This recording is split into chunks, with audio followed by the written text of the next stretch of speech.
My name's Toby Herrera. I go by Flying Gorilla 83 on the RC groups, and I was commissioned by Sean at Glider Pros to build your Vortex 2s. So congratulations on your new planes. Sean told me they arrived yesterday. I hope they got there safely. I put my heart and soul into building those planes. Um, just like I do my own planes, I build customer builds to the same level, degree, passion, and precision as I build my own.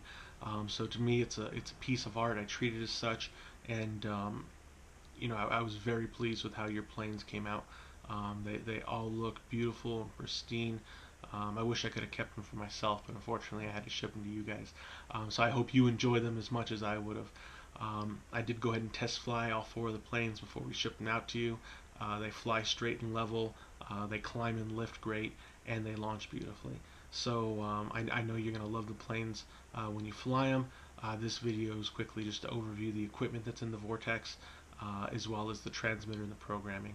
All four Vortexes have KST X08 servos in them. They're the version 3 of the X08, which means that they're compatible with high voltage, 7.4 volts. So we went ahead and put a 2S LiPo in all four of the Vortex fuselages. So all four servos in the wing and the fuselage are ran on 2S LiPo, which make the servos extremely quick. They're at the max of their torque rating, so they're as efficient as possible with that 2S LiPo on board. So no need to worry there about a regulator.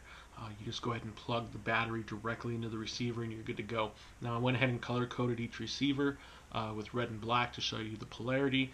If there's any confusion there, just go ahead and look at the servo leads on the receiver and match up the polarity likewise with the battery plug, with the red JST battery plug that you'll find inside the fuselage. Now, if you do happen to connect it backwards, there shouldn't be any issue with frying the servos or the receiver. Just quickly disconnect it if you see the plane doesn't turn on, right after you plug it in. I went ahead and made the harness for the wing as well. I bent the wires as such to where there's no way you can accidentally plug it in backwards. So just go ahead and plug the 4-prong harness into the wing, bolt the wing down, you should be good to go. With the horizontal stabilizer, it's the same thing. To omit any confusion, there's two different wires protruding out of the back of the fuselage. There's a loop and there's a straight wire. Now the loop, that's going to be your connection to the horizontal stab. You're going to put that around the control horn, bolted onto the fuselage. The straight wire is an anchor. That's there as a safety precaution to make sure that you don't lose that whole wire assembly down into the fuselage. If you do, it's a mess. It's bad news. You don't want that to happen. So if you're going to be taking the planes apart frequently, putting them together frequently, what I would suggest is just putting a piece of tape around that straight wire after of the tail, just to make sure that it doesn't fall into the fuselage.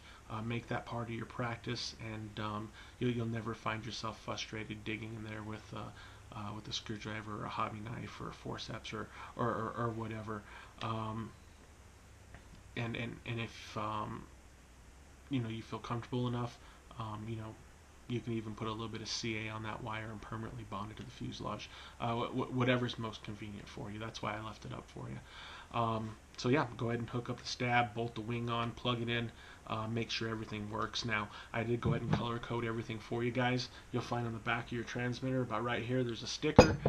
The same color sticker is going to be coordinated on the fuselage near the nose, on the wing, and on the horizontal stab as well. That way there's no confusion as to what parts go with what plane. I even went ahead and color coded the receivers for you, so if for any reason the receivers happen to find themselves outside of the airplane, which I hope they don't, you'll know which receivers go to which plane, because those receivers are already bound with the transmitter that goes with them. That transmitter is already programmed to that receiver, so you should be good to go there. I commend you on your choice to go with the JRX-G8. This is mine. This is all I fly. This is my baby. I love this radio. I trust it. It's easy to program. It's reliable. It's one of the best radios on the market, in my opinion. I could upgrade to the newest version of the 14, but I don't want to, because this thing takes care of me. This thing wins for me. So I know you're going to love this transmitter. I went ahead and programmed it. It's a very simple program. We'll go over that here briefly. The only two switches that matter on this transmitter, let me see if I can get this light out of the way, is this 3 position on the left hand side of the transmitter and the back momentary, which is, get my big fat finger out of the way, right there. Now, just to preface the other program really quick before we get into the flight modes and the launch switch, I went ahead and coupled aileron and rudder mixing automatically, so there's no switch to engage or disengage that. The coordination and the turns, as I test flew them already, is perfect, so you're good to go there. There's no dual rates, so there's no need to worry about accidentally bumping a switch or anything like that. The only 2 switches you need to pay attention to are the 2 I just showed you. I did put an ample amount of expo in all flight modes.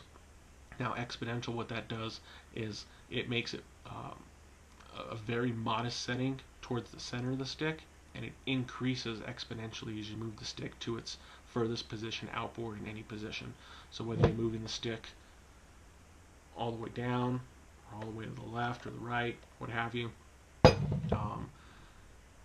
near the center of the stick, it's going to be there's going to be very, very little control throw, so the plane's going to be very tame. Then as you move it further and further outboard, the plane's going to become more and more acrobatic. So I love using Expo on my own planes. I figured I'd do it for you guys. I didn't know necessarily what skill level you guys were at, or if you've done soaring before, or any RC sport for that matter. So I wanted to put a setup on this plane that anybody could fly, from the beginner all the way up to the expert. With that being said, once you fly the plane, if there's anything that you don't like about the programming or any preference that you've used in the past that you'd like to incorporate into this, feel free to reach out to me on the groups. Like I said, my name's Flying Gorilla 83. I'd be happy to talk you through the programming on how to change the radio settings to your liking. I'm not the kind of person that, hey, give me the money, I build your plane, there it is, it's your baby. Go off and do your own thing and don't talk to me anymore. I'm here to help you through the entire ordeal. So if you guys have any questions, any concerns, anything that you'd like me to help you out with, whatever, just reach out to me online, and I'm here to help you guys. Moving into the flight modes and the presets, like I said, there's only 2. This 3 position right here, it's going to be the longest 3 position right in the middle of the left side of the transmitter on the face right here. Center's where you're going to have it most of the time, 80% of the time. That's cruise mode. Everything's flat and centered. The plane's trimmed already to fly straight and level in cruise mode. You're good to go. Pull the stick down. That's going to put you in camber mode, thermal mode, whatever you want to call it. Basically all it does is it moves the ailerons down about 3.5 to 4 millimeters, cambers up the wing, helps it to slow down, slows the stall speed. It's perfect for slow flight, even better for thermaling. So whenever you find lift, just go ahead and push the 3 position down, and you'll find that the plane's going to climb in that lift a lot better than it would in normal cruise mode. Now, if you get too far downwind, or it's a windy day, or you just want to speed up the plane in general, push the stick up. That's going to put you in speed mode or reflex mode. And what it does is it moves both ailerons upwards about 1.5 millimeters. It speeds up the flow of the air over the wing, helps the plane basically get on step and get moving. Once the plane is moving and you're happy with the speed and the ground track, just go ahead and move the stick back down to cruise, fly the plane accordingly, and you're good to go. The other preset on the transmitter is the momentary. That's going to be on the very rear left-hand side. It's a spring-loaded switch, so the switch is always going to be in the most aft position. That's in accordance with normal flying modes and your 3-position switch, so there's no need to worry about that.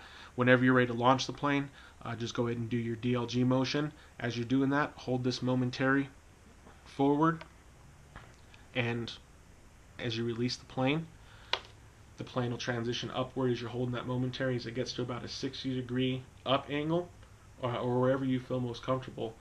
Just go ahead and release the switch. The plane should continue to climb gently at the top, give a little bit of down elevator. The plane will transition into cruise flight, and off you go. If any of the settings, once again, are too aggressive or too modest or tame for you, whatever, let me know and I can walk you through, exactly how to go in there and bump it up or tune it down or whatever you need to make you most comfortable flying the plane. I've done some instruction in the past, and I was a student of the game once as well. And honestly, the best way to learn flying these planes is when you have a plane that flies great without you having to touch the sticks. So if there's anything I can do to help make this plane fly better for you guys, to help accelerate the learning curve and help you guys get to a point where it's not learning, it's enjoying soaring. Anything I can do to help accelerate that, I'm here for you guys and happy to help. Um, yeah, so I mean that's about it. Once again, I thank you guys. Thank you for the business. Thank you for um, the trust and allowing me to build these planes for you. I hope you love them. Thanks for purchasing through Glider Pros. As I'm sure you've already noticed, Sean's a great guy. He's very easy to work with. Um, what he promises, he delivers, and he's there to help you guys every step of the way. Um, so yeah, thank you, thank you, thank you. Happy holidays, and I hope I get to meet you guys and fly with you one day. This is a worldwide community of friends that enjoy, soaring and playing with toy planes, and being able to communicate with them, over social media and the internet is fun and great, but getting to meet them eventually, and shake hands and actually enjoy flying together. That's what it's all about. So I hope I get to meet you guys one day at a contest or just fun flying at a field, or hopefully I get to travel out there to Abu Dhabi and do a contest or something. But either way, take care and thank you again.